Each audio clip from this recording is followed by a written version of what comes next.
Well, top Senate Republicans are calling for an investigation of the IRS targeting conservative groups. That we know, but it goes way beyond the kind of groups you're thinking of. That we didn't know until now. The National Organization of Marriage is suing the tax giant, not for singling it out, but for getting too much information on the organization out. John Eastman is with that organization, joins me right now to explain what's behind this suit. John, spell it out for me. What are you guys suing over?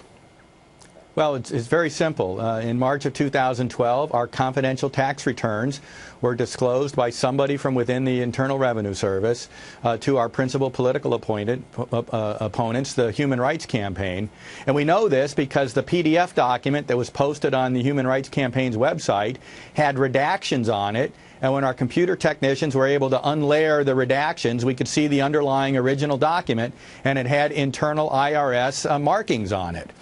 Well, that's even scarier, John. That's even scarier because that is someone from within the IRS clearly leaking this out, getting this out into the hands of folks to do deliberate embarrassment and harm to you.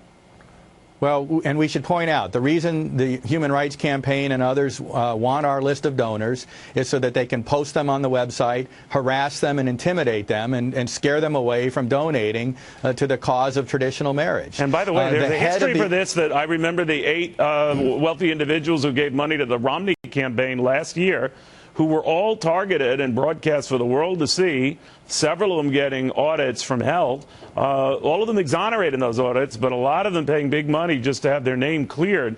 Clearly, this would reek of intimidation, John. Well, it clearly does. And I think it's no accident that the head of the Human Rights Campaign at the time was also serving as the national co-chair for the Obama re-election campaign.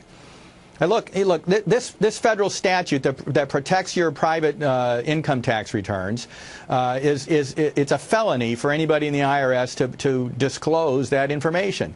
Now, we're a nonprofit, and we have a portion of our income tax returns that have to be made public, but there are also portions of our tax returns, the list of donors included, that are as private as your individual tax returns. And like I said, it's a felony. The reason it's a felony goes back to Watergate. Back in the early 1970s, this is one of the charges of impeachment that was already drawn up against President Nixon before he was forced to resign.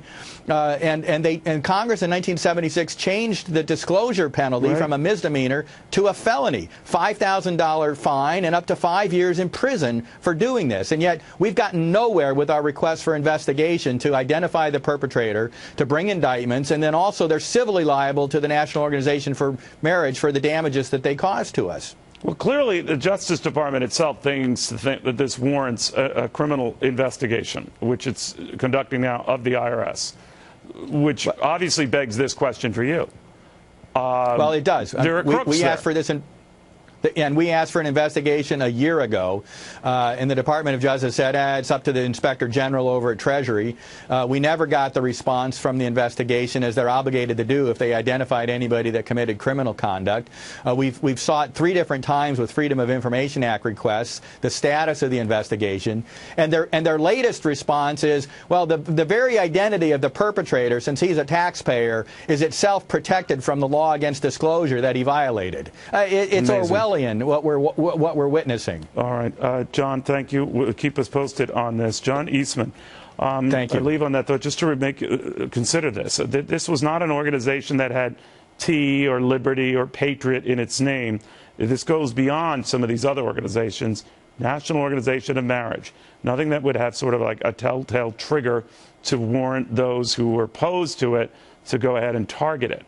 That's why so many are beginning to think that this is much bigger than mere conservative groups or Tea Party groups or just a few that might not be within the administration's line of thinking. That this was much wider, many more individuals, many more groups, some having nothing to do with what was originally the supposed target. That's why this is a big deal. This is information that was clearly leaked from within the IRS and given to folks with no good intentions. All right, so